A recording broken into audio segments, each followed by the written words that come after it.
کہو کہ اے اہل کتاب اپنے دین کی بات میں ناحق مبالغہ نہ کرو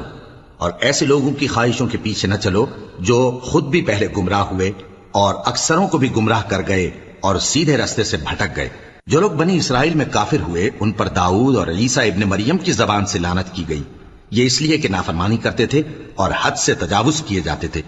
اور برے کاموں سے جو وہ کرتے تھے ایک دوسرے کو روکتے نہیں تھے،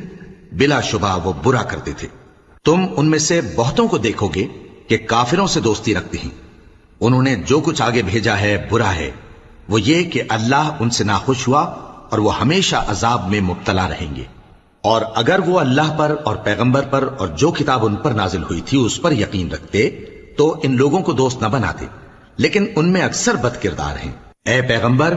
تم دیکھو گے کہ مومنوں کے ساتھ سب سے زیادہ دشمنی کرنے والے یہودی اور مشرک ہیں، اور دوستی کے لحاظ سے مومنوں سے قریب